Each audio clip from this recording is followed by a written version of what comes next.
Okay, Mr. Williams, I have to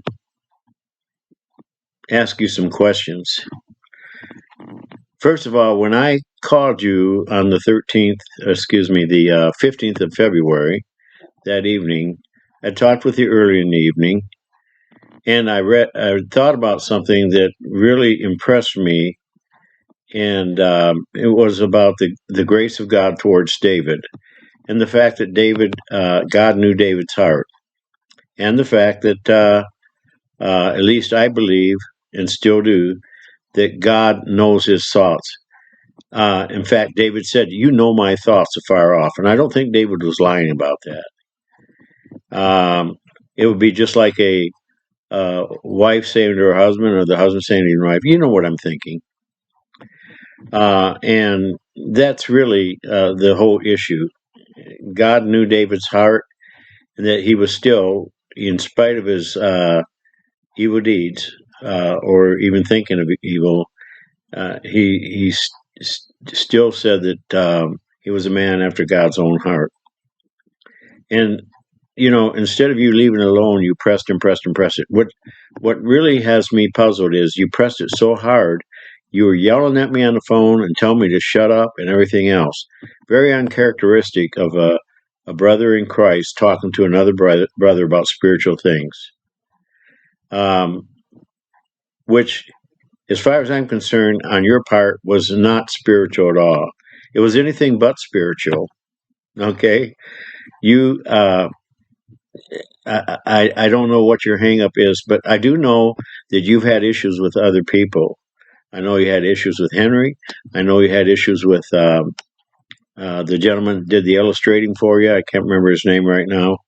And you had issues with Ted Weiland. You had issues with um, the guy there, the militant type guy who's passed on. And everybody's after you. Everybody's you got disfellowship by different people. It's all about you. You don't talk about the message of Jesus Christ. You center on the message of Ben.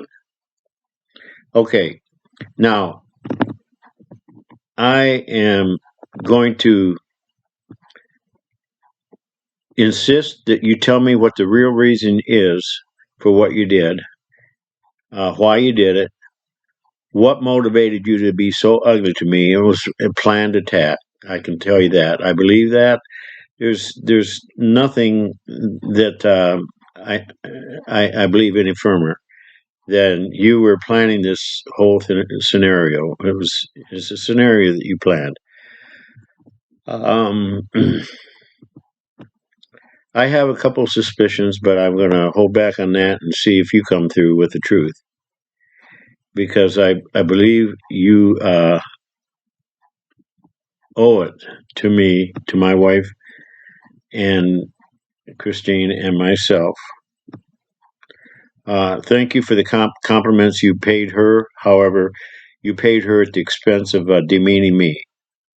And this just simply is not characteristic of someone who professes the profession that you profess. I'm really how can I say, I'm really just puzzled by your action. I shouldn't be. I guess I should have you all figured out, but you're an enigma to me. And we've been faithful in the studies and everything like that. Maybe you didn't like my questions. Maybe you didn't. These aren't the things that I'm thinking about when I have a couple ideas.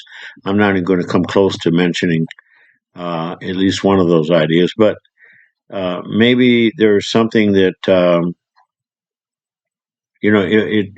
don't think it was just merely my my questions, which you didn't seem to appreciate. You pretended like you couldn't hear me, and then the only way I could get you to hear is to really talk loud. And I used three different lines to talk with you. But be that as it may, you're completely off center when it comes to the way you treated Christine and I both on the phone. Now, she heard every word. I had it on loudspeaker. I wanted to hear what I had to say to you. I was looking forward to some acquiescence and saying, well, yeah, that does sound interesting if it's true, if God really knew David's heart. But see, you didn't say that. You said God didn't know his heart. And I'm not going to argue theology with you on that point. But the point is, you had another agenda. I want to know what that agenda was. I have a right to know. You don't have any right to keep me in the dark.